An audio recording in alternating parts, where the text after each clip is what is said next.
what the things I'll talk to you in the time that we have is, I want to get some sense of where you thought this commission was at the time of the election in 2009. If there have been any progress, I know you've been doing on the strategic planning process since then, and what do you think are going to be the prospect for the next, say, 12 to 18 months and then out to 2017? So if we could just talk a little bit about the status of it back in the election of 2009, if you can give me your perspective about what government, 2011, the election of 2011, if you can give me your perspective of what the governance commission role was then, its effectiveness, its prospect, your expectations and so on.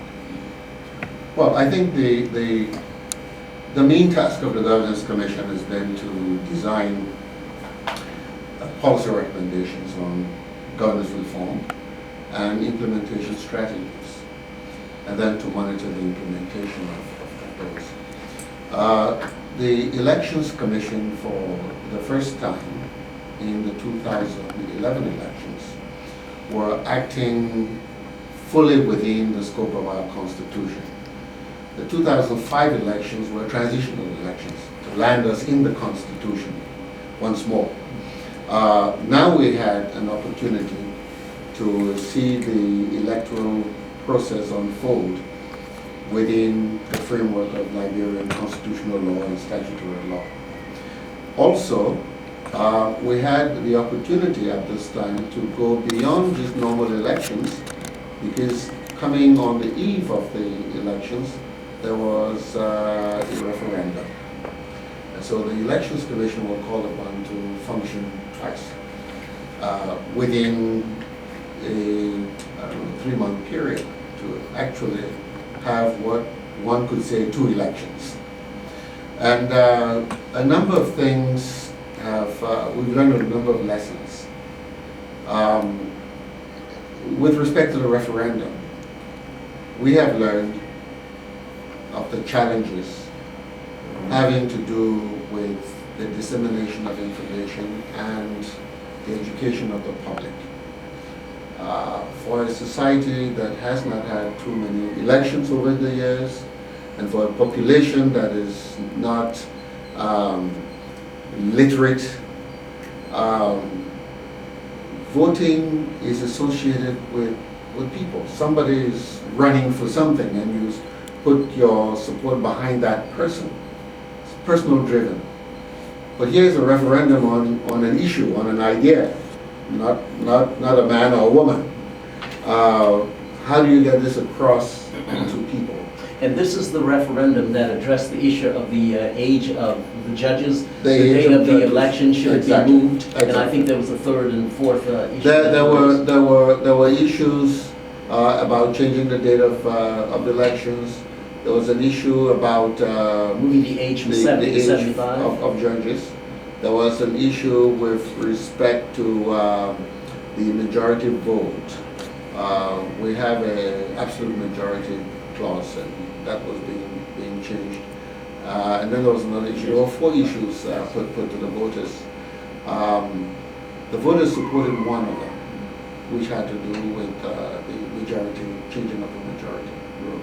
But it was an uphill struggle that the Elections Commission, civil society, all of us learned lessons that you have to have an extended period of discussion. You have to have issues made clear to the population such that they would vote, and also the timing of the vote. It was like a month or 2 before the general election. Yeah. And Dr. Sawyer, that's the issue you just tapped on, that it's difficult to get people to grasp a concept in election, even a special election, and you take time to educate people about it.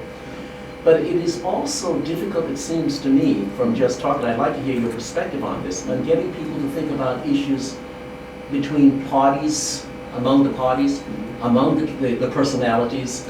I asked the question of people who were supporting different candidates, whether it's CDC, whether it's Unity Party, Liberty Party, and so on. What are the differences that you see in these parties with respect to 3 things? Education, health, and economic opportunity. What is the position of your party on this? No one can tell me. That's true, and that's the problem. Elections are personality driven, and more specifically, they're about the ambitions of a particular individual to become president. So parties are organized or maintained by the flag bearers or standard bearers. They are supported by people who believe that they can pitch their ambitions to that person's fortunes. We are not yet at the point where parties are driven by ideas and clear distinctions between parties based on ideas. And that has its impact in the way we even do legislation in our legislature. You know, an individual gets elected on a particular party platform and gets in the legislature and is a freelancer. You know, makes his deals back and forth depending on how he sees individual opportunities. So the disconnect between the party and its legislators or legislative caucus is very great. There's no policy trend that connects them and keep them together as a group. That is why we do not have a party situation in which one could say that an opposition party is in effect a government in waiting, so you know, ready to. So no shadow government. No shadow. No loyal opposition. No loyal opposition. And no consistent ideology that can define one party different from the other. Not yet. Not yet. Now, we see emergent elements that could lead us into that type of trend. Could you talk a little bit about what those elements are? Well, I think for one thing, if we went back to 1097 to 1997 with Charles Taylor's elections. You found at that time Charles Taylor's organization, and you had a cluster of, shall we say, left of center groups. Then we had a number of other splintered groups. Coming out of those elections, what we saw in 2005 were again a kind of a coalescing of a left of center group. Not very articulate on the issues, but sufficiently populists that you could see a trend developing. You also begin to see maybe a right of center cluster. Now, my sense is that if we can get past the first generation of political leaders, the individuals who are leading these clusters, and if these clusters hold, they will then be gelling around ideas and issues. One more populist, the other more business related, and three of us, for one of a better term, getting back to the old cliche, one social democrats, the other, not quite conservative, but classic conservative. Yeah, exactly. That sort of thing. And I'm assuming that in this country, those two parties would be, as it stands today, the Unity Party, much more business-like, oriented structure, building the future. Yeah. CDC, more popular, trying to define the needs of people and voice that they can understand. Yeah. And when that has happened in one other country that we have been studying, which is Mozambique, between Frelimo and Renamo, it created the opportunity for MDM. Okay. Is that the likely outcome of the political unfolding here in Liberia? Well, I think already we are beginning to see, for those who might become impatient with the slow evolution of CDC and what they see as a kind of economic tendency, let me say, towards more shall I say, chaotic politics. Youthful enthusiasm? Youthful enthusiasm, you know. Same thing with MD. Yeah, you know, that kind of thing. And on the one hand, and those who take a look and see in the Unity Party cluster, what they might think as the regrouping of the old guards, you know. Yeah, there's a group of young people who might look at some kind of mid-course. And I see a lot of young professionals, some of them in the president's cabinet now, who might well be going in that direction. They think that CDC might be driven by too leftist a tendency, and the president's party might be becoming the party of the big business and the big money, and they might seek some professional kind of so sort of a splinter from the existing clusters that you've just described, exactly. That there would be yet a third cluster that would be defined, that would be a coalition of probably the philosophy of both. Yeah. Could you give some prospect in terms of time? Would that happen by the 2017 election? I think so. I think so. I might live to eat my words, but if the president's party continues on the trend, it's developed too many tendencies within it, too many splinters within it. Clearly, as they try to regroup, now that the president will not be running, I'm not quite sure whether they can remain cohesive enough with all those tendencies holding together to agree on a way forward around another candidate. If we could refer to probably the groups that may be moving away from the central parties more to defining a new concept, let's call them Young Turks for the time being. I would call them Young Turks. Do you see that the recent sort of grumbling in the Unity Party with the young people and the session that took place, I think it was on Saturday, that CDC hosted? Yeah.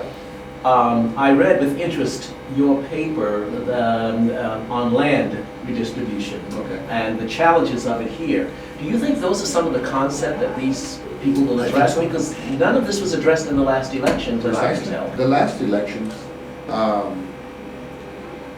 in a strange way, were about the validation or the consolidation of Mr. Sirleaf's term of governance and policies. And we all then said, okay, 6 years have not been good enough. There's decentralization in the pipeline, there's a number of reforms in the pipeline. Let's stay the course. All right. Now after these 6 years, I think when we would have all agreed on some broad vision as to where we should be headed, the policy priorities within that vision will be the basis for the discourse, you know, and I think it would lead us into various tendencies that will be reflected in the clusters of political arrangements that will contest the elections. Yeah, I think so. Well, you've just got to move us to the next and last part of this, and that is what prospect do you see for the immediate future as well as the long term, whereas the immediate is the next 12 to 18 months, and the long term is to 2017 and the inauguration of 2018. Yeah, the immediate is actually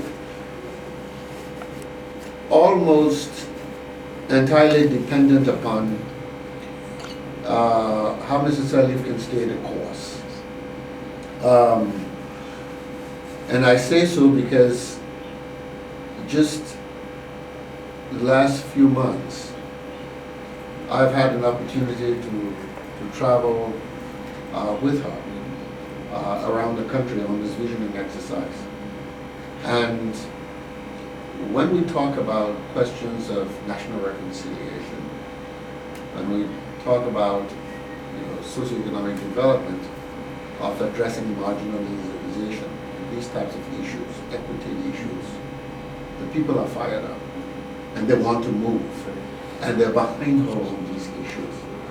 So the government has to consistently articulate policies, and those policies have to reflect these concerns. For the great issues, the really serious issues of reconciliation, both historic as well as post-war, the question of equity as reflected in economic policies, as reflected in education policies and all of that, are so critical.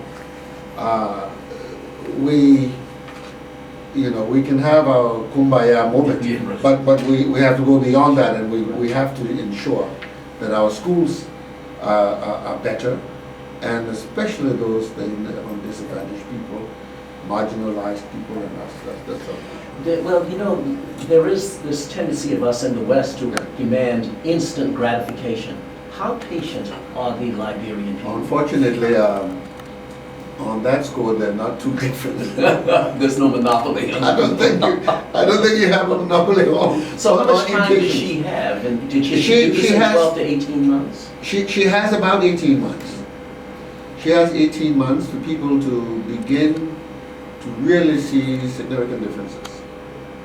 And she has 3 years to really contain what could otherwise be an early lame duck status, because if by 18 months we don't see things significantly happening, and by 3 years, the fruits are being reaped, then you have the problem of people jumping ship, others pointing fingers and all of that. Was the article in the paper on Friday, I think it was, where there were at least 8 members of the Unity Party either self-proclaimed or proclaimed by others, given odds of 10 to 1 up to 5 to 1. Good. It is starting to early. Well, isn't that trying to make it a very early lame duck status? And how does an incumbent, 6 years is a long time, and this is only 6 months into those. Yes. How does the president maintain the loyalty of members of her party? There was even, I think, one speculation that the president should step away from being head of the party so that there would be a more level playing field. How do you, this is getting a little chaotic, isn't it? It is. The president has to stick to her agenda, has to be demanding of her cabinet officials, and should be prepared for those who don't want to produce or are looking already ahead. Give them time to go and organize themselves and put in place people who are going to get the work done. If she does not deliver, it reflects on herself and her legacy. It reflects on her party. But above all, it would detract from the foundations that we need to put in place for long-term building. And I think that would be the biggest challenge that we face. We've come out of 14 years of war. We will, by the end of her term, we would have had 12 years of peace. And if the policies that she would have been putting in place are not sufficiently consolidated, and she leaves the scene, political institutions not fully rooted, we're still at a level, of semi-chaotic politics. I think it will not augur well for us in the future. Dr. Sawyer, how fragile is peace in this country? We have the absence of war. We have some foundations for building peace. We are not out of the woods yet. We're not out of the woods yet. If the United Nations Blue Hats were not here Yeah. tomorrow, would that be a problem? It will be a problem. Is it your speculation that they will have to be here through the 2017 election? They not necessarily would have to, but we have to start like yesterday, on things we need to do with respect to our security forces, particularly the police force, the military force, especially its rapid deployment within the sub-regional architecture, as security architecture. And we have to begin to see the vast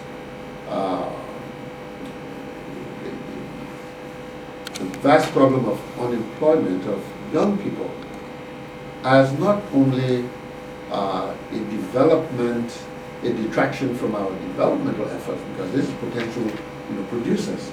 That's very important. But on the other hand, it can become a security threat.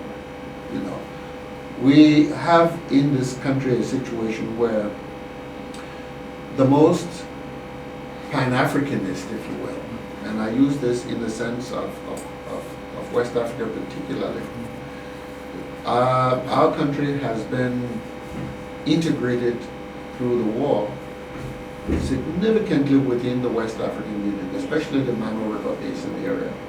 And much of this integration is perverse. It is as a result of young people moving back and forth, being available, as if for hire, wherever there is a flashpoint. Yes. They know all the back roads. They move freely back and forth. When there was a problem in Côte d'Ivoire, they showed up there. If there's a problem that occurs in the forest region of Guinea, they will be there. If Sierra Leone would have it, they'll be out there. So and similarly, the young people of those countries around themselves. Are you encouraged by the presence of organizations like ECOWAS in maintaining stability in West Africa? In fact, that is the way we have to go for the future. It is not possible, moving on from here, to think of a Liberian security regime that is not integrated within the wider West African security architecture. Was the Ivory Coast the ECOWAS's finest hour, or? I'm not quite sure.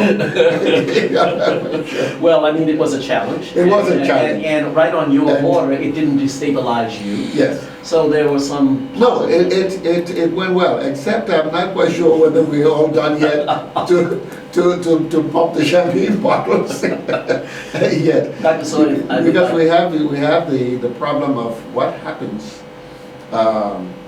with the trials in The Hague, how the western region of Ivory Coast on our border can regain some economic energy, and that will in fact ensure some stability there and some productivity.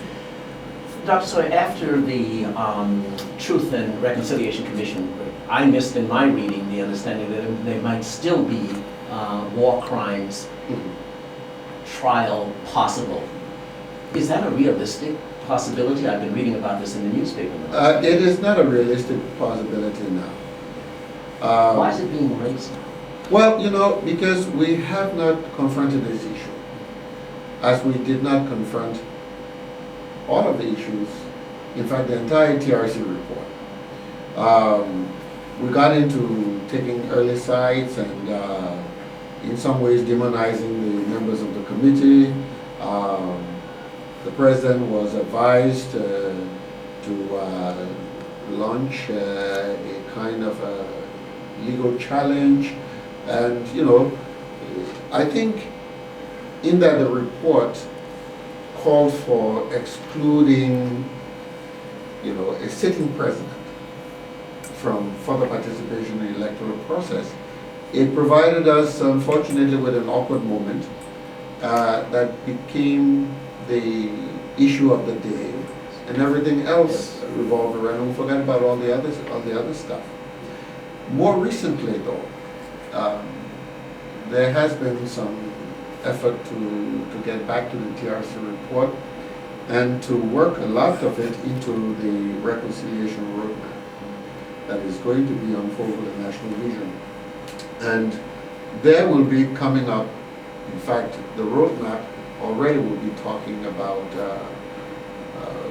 everything from psychosocial healing at the individual and community levels, to community-based reparations, to the problems of inequity, the historical narratives, and all of this. So and you do that without the heavy emotion of war crimes. Well, that- you had the Palava Hut Yeah. experience in Yes. this country. Yeah. War crimes would be ratcheting that up in a way that perhaps would be divisive or not.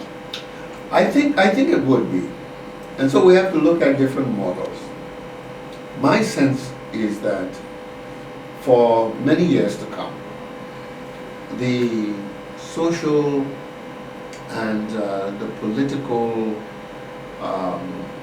institutions here would be much too fragile to withstand the shock of war crimes tribunals. The way in which we resolve the peace, the problems of the peace, I think has affected how we can proceed. Right from the start, we went on with elections where leaders of armed factions were accepted as candidates and all of that. So, you know, these people are part and parcel of the political landscape now, deepening their following and projecting their ambitions. Is the true reparation for crimes economic opportunity for everyone? Is what now? I'm sorry? Is the reparation? Reparations. Yeah, right. Is maybe the I best think- reparation is economic opportunity for Yes, everyone? exactly. Yeah. I think so. I think so. And that is where the question of equity becomes important. Because our economic policies over decades, have been about growth, but not about equitable development. So we have to move away from that. And some of this requires that we move, for example, beyond the plantation economy. We have to go, some forms of smallholder agriculture, these types of things. Small and medium scale industries supported by government. And that could be. Yeah. Dr. Sawyer, I want to thank you very much for your